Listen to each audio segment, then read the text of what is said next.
Now, your brain is organized to reflect everything you know in your life. Your brain is a reflection of your external environment. It's an artifact of all the things you've learned and experienced to date. Feelings and emotions are the end product of past experiences. And if you're feeling the same way every single day, it means two things. Number one, nothing new is happening in your life. And if those emotions are driving certain thoughts, and those thoughts then are creating the same emotions, then your thinking equal to your emotional state means you're thinking in the past. And if you believe that your thoughts have something to do with your destiny, as long as you're thinking equal to your familiar emotions, you keep reaffirming the same past experiences in your life over and over again. Our research shows without a doubt in the last 3 years that when students of our work combine a clear intention, now intention is a vision, a potential that already exists in the quantum field that you get to select. And when you ask yourself a question like, what would it be like to be healthy? What would it be like to be wealthy? What would it be like to be free or to be in love? The moment you ask that creative question, a part of your brain called the frontal lobe turns on. That's the crowning achievement of the human being. Once that area of the brain turns on, it's like a great symphony leader. It looks out of the landscape of the entire brain, and it begins to randomly select different networks of neurons that are connected to the things you've learned in your life or the experiences you had. And it begins to seamlessly paste them together to create an ideal, a vision, or an internal representation. That is a potential experience that's awaiting you.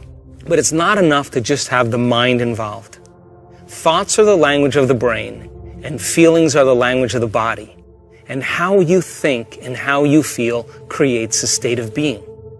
Once you can begin to emotionally embrace that future reality before it's made manifest, when you combine that clear intention with an elevated emotion, the freedom, the joy, the inspiration, the genuine love that you feel or gratitude from that experience, the moment you do that, your body, as the unconscious mind, begins to believe it's living in that future reality in the present moment. Now you're moving into a new state of being, into a new personality. And a new personality creates a new personal reality. The research that we've done shows that when we teach people how to regulate their internal states, to begin to create more coherence in their brain, and to generate elevated emotions like joy and gratitude and inspiration, that not only does the brain become coherent, but so does the heart. And when the brain is coherent, the heart is coherent. When the heart is coherent, the brain is coherent. And so why don't we live by these states on a daily basis? Primarily because the majority of the time that we live in our waking state of consciousness, 70% of the time, you and I are living by the hormones of stress. And living in stress is living in survival. And when you're living in survival, the very chemicals of survival cause you to function as materialist, defining your reality with your senses. You pay attention to objects and things and people. You begin to believe that your outer world is more real than your inner world. And the side effect of this, over time, begins to cause us to feel separate from possibility. Why? Because when you're threatened by some predator or some danger in your life, it's not a time to go in. It's not a time to trust the unknown. It's not a time to open your heart and feel love. It's not a time to communicate. It's not a time to create. It's not a time to learn. It's a time to survive. So then, in order for us to create then, we have to lay down the very thing we used our whole life to get what we want for something greater to occur. And most importantly, we want you to understand when you're in the creative state and when you're not. And if you were to take a little time every day and apply some of the principles in changing beliefs and perceptions about yourself and your life, and what is a belief other than a thought you keep thinking over and over again? And all beliefs are based on past experiences. And in order for you to change a belief or perception about yourself and your life, you have to make a decision with such firm intention that the amplitude of that decision carries a level of energy that's greater than the hardwired programs in your brain and the emotional conditioning in your body, and your body literally has to respond to a new mind. And when the choice becomes an experience that you never forget, that's the moment the past biologically no longer exists in you.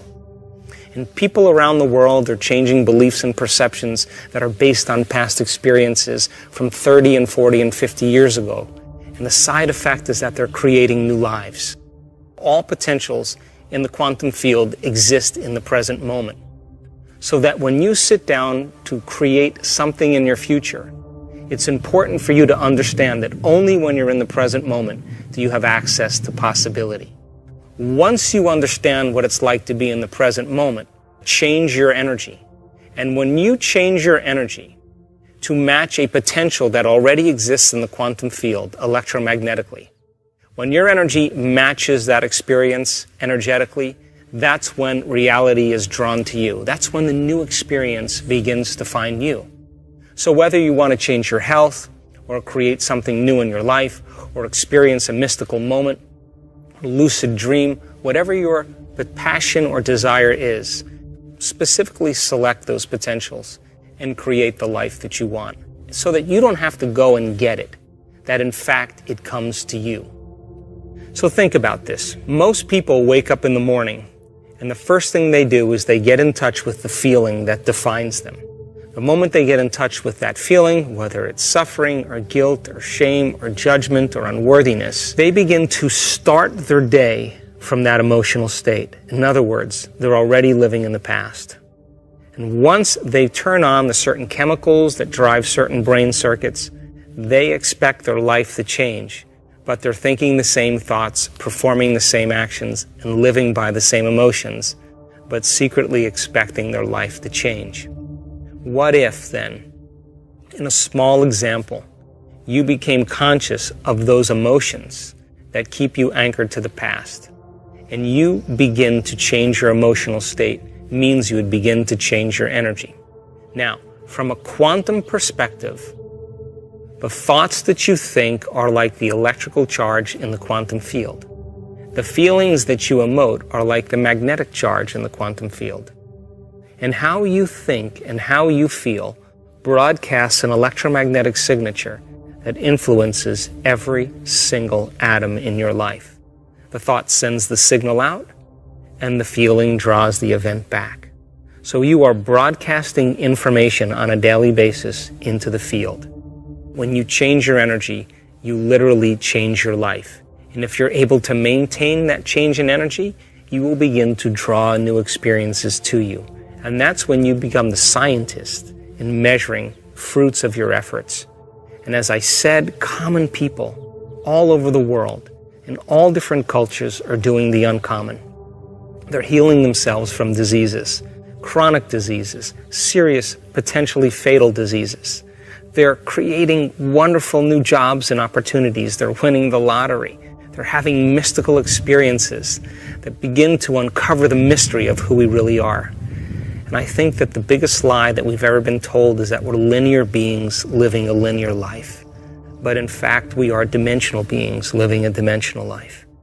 And so uncovering the mystery of the self, beginning to look deeper and understanding who we are, that if knowledge is power, then knowledge about yourself is self-empowerment. And I want to inspire you and motivate you so that you can begin to apply these principles so that you get to be the recipient of your own efforts. For example, we've had several people in our work heal themselves of very difficult conditions. One lady in particular experienced a very sudden loss. The event in itself produced very strong emotions. Those emotions then lingered for periods of time, and it began to define her as a personality. Now, it's a scientific fact that the hormones of stress push the genetic buttons and create disease. So the long-term effects by living by those chemicals literally are harmful to our body, justified or not. Now, we've all had traumatic events in our life, and some of those traumatic events brand us both neurologically and chemically. In this woman's experience, the event was so traumatic that the emotions lingered for weeks and months and finally years, It became part of her identity. And so, as a result of the long-term effects and her personality being defined by the past instead of the future, living by those same emotions began to break her body down. In a very short amount of time, she developed paralysis from the waist down. The result of the effect of the paralysis created more stress in her life. Now she couldn't work. She couldn't take care of her children. She couldn't make any money. She couldn't take care of her house. She had to get assistance from other people, and her mother had to move in with her. And because of all of the effects of those circumstances, her stress hormones went up. In a short amount of time, she developed ulcerations on all the mucous membranes of her body. Those mucous membranes with all the ulcers caused her to no longer eat properly. She couldn't eat. And because she couldn't eat, the chemical imbalance from no longer eating enhanced her stress levels even further. Within 3 to 4 months, she developed esophageal cancer.